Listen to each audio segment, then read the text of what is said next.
Day 63, Numbers 21 and 22. This is just the word where we're reading chronologically through the Bible in a year. Day 63 of 365, Numbers 21 through 22. The king of Arad, the Canaanite, who dwelt in the south, heard that Israel was coming on the road to Thyrim.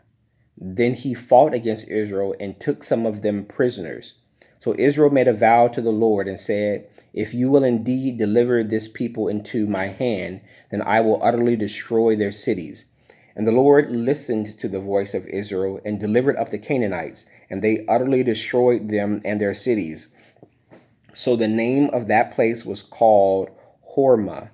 Then they journeyed from Mount Hor by the way of the Red Sea to go around the land of Edom, and the soul of the people became very discouraged on the way. And the people spoke against God and against Moses. "Why have you brought us up out of Egypt to die in the wilderness?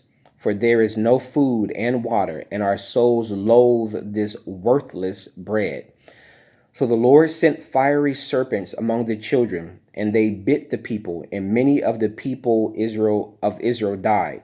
Therefore the people came to Moses and said, "We have sinned, for we have spoken against the Lord and against you.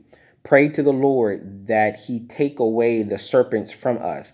So Moses prayed for the people. Then the Lord said to Moses, "Make a fiery serpent and set it on a pole, and it shall be that everyone who is bitten, when he looks at it, shall live." So Moses made a bronze serpent and put it on a pole. And so it was, if a serpent had bitten anyone, when he looked at the bronze serpent, he lived. Now the children of Israel moved on and camped in Oboth. And they journeyed from Oboth and camped at Ig Abarim in the wilderness, which is east of Moab, toward the sunrise.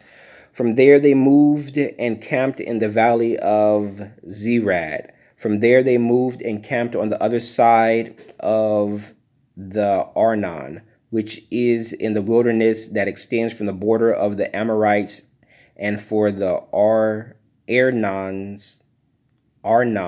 is the border of Moab, between Moab and the Amorites.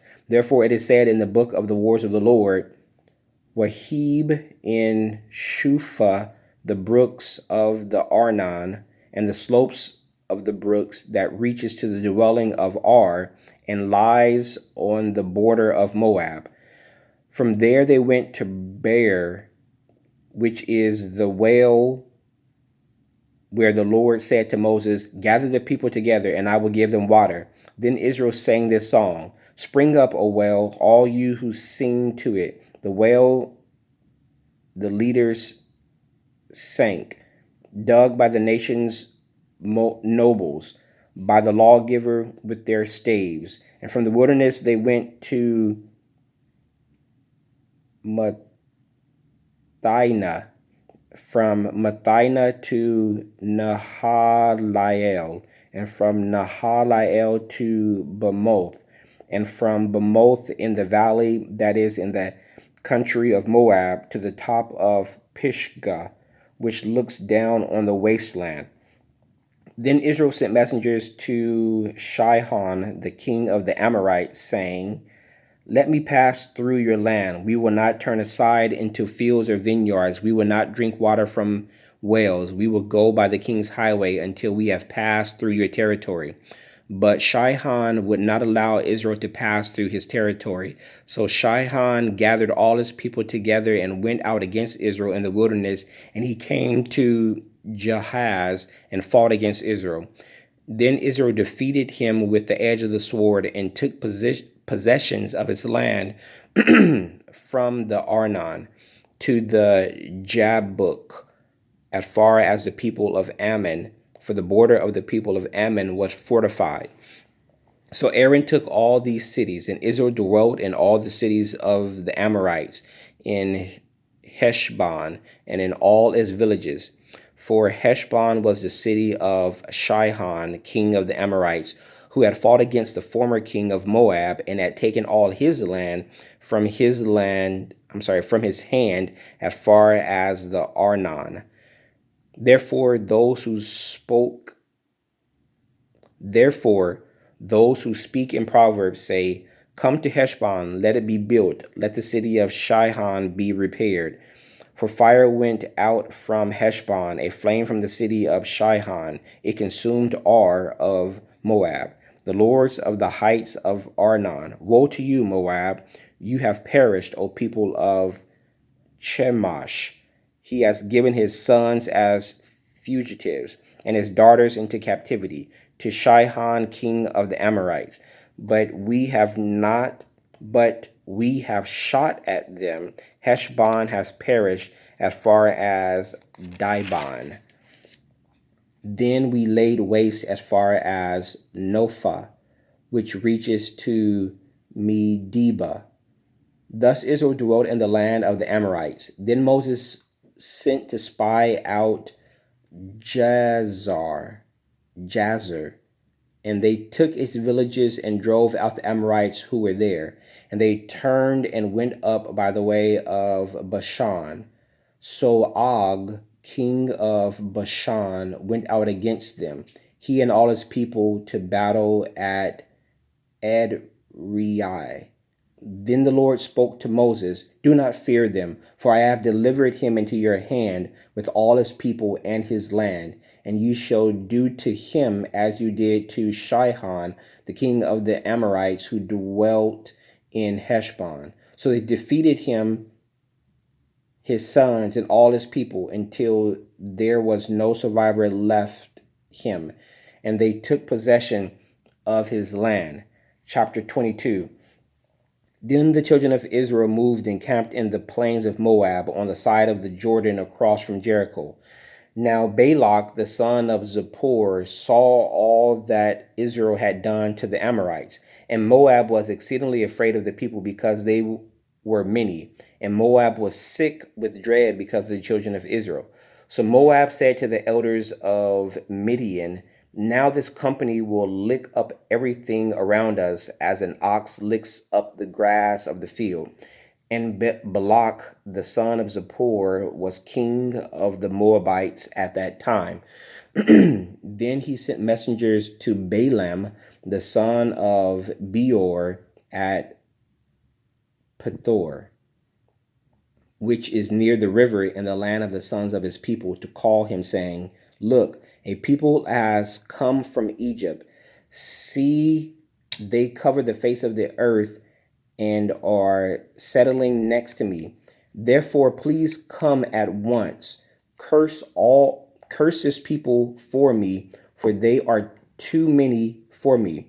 Perhaps I shall be able to defeat them and drive them out of the land. For I know that he whom you bless is blessed, and he whom you curse is cursed."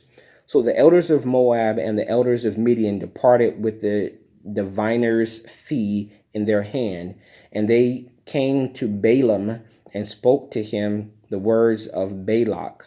And he said to them, "Lodge here tonight, and I will bring back word to you, as the Lord speaks to me." So the prince of Moab stayed with Balaam. Then God came to Balaam and said, "Who are these men with you?" So Balaam said to God, "Balak, the son of Zippor, king of Moab, has sent to me, saying, 'Look, a people has come out of Egypt, and they cover the face of the earth. Come now, curse them for me. Perhaps I shall be able to overpower them and drive them out.'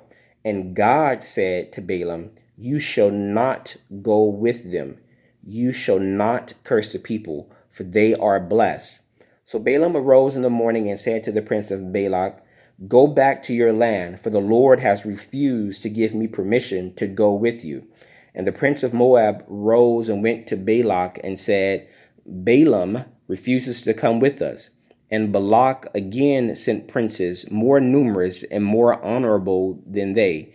And they came to Balaam and said to him, 'Thus says Balak, the son of Zippor, please let nothing hinder you from coming to me, for I will certainly honor you greatly, and I will do whatever you say to me. Therefore, please come, curse this people for me." Then Balaam answered and said to the servants of Balak, Though Balak Though Balak were to give me his house full of silver and gold, I could not go beyond the word of the Lord my God to do less or more. Now therefore, please, you also stay here tonight, that I may know what more the Lord will say to me. And God came to Balaam at night and said to him, If the men come to call you, rise and go with them, but only the word which I speak to you, that you should go. So Balaam rose in the morning, saddled his donkey, and went with the prince of Moab. Then God's anger was aroused because he went, and the angel of the Lord took his stand in the way as an adversary against him. And he was riding on his donkey, and his two servants were with him.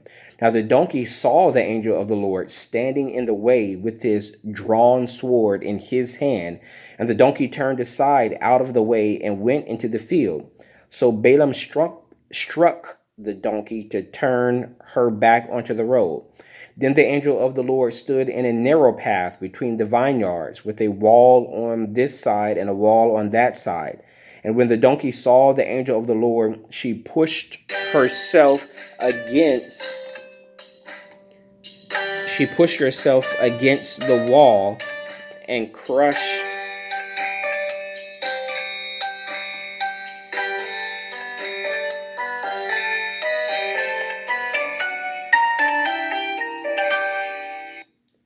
sorry. And when the donkey saw the angel of the Lord, she pushed herself against the wall and crushed Balaam's foot against the wall. So he struck her again. Then the angel of the Lord went further and stood in a narrow place where there was no way to turn either to the right hand or to the left. And when the donkey saw the angel of the Lord, she lay down under Balaam. So Balaam's anger was aroused, and he struck the donkey with his staff. Then the Lord opened the mouth of the donkey, and she said to Balaam, What have I done to you, that you have struck me these 3 times? Then Balaam said to the donkey, Because you have abused me, I wish there were a sword in my hand, for now I would kill you. So the donkey said to Balaam, Am I not your donkey on which you have ridden ever since I became yours to this day? Was I ever disposed to do this to you? And he said, No. Then the Lord opened Balaam's eyes, and he saw the angel of the Lord standing in the way with his drawn sword in his hand. And he bowed his head and fell flat on his face. And the angel of the Lord said to him, Why have you struck your donkey these 3 times? Behold, I have come out to stand against you, because your way is perverse before me. The donkey saw me and turned aside from me these 3 times.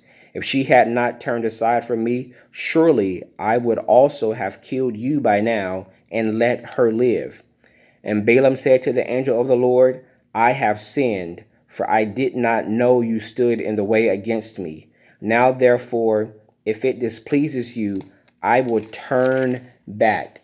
Then the angel of the Lord said to Balaam, Go with the men, but only the word that I speak to you, that you shall speak. So Balaam went with the princes of Balak. And when Balak heard that Balaam was coming, he went out to meet him at the city of Moab, which is on the border at the Arnon, the boundary of the territory. Then Balak said to Balaam, Did I not earnestly send you, calling for you? Why did you not come to me? Am I not able to honor you? And Balaam said to Balak, Look, I have come to you. Now, have I any power at all to say anything? The word that God puts in my mouth, that I must speak. So Balaam went with Balak, and they came to Kirjath Huzoth. Then Balak offered oxen and sheep, and he sent some to Balaam and to the princes who were with him. So it was the next day that Balak took Balaam and brought him up to the high places of Baal, that from there he might observe the extent of the people. May the Lord add a blessing to the reading of the word. That was day 63, Numbers 21 through 22.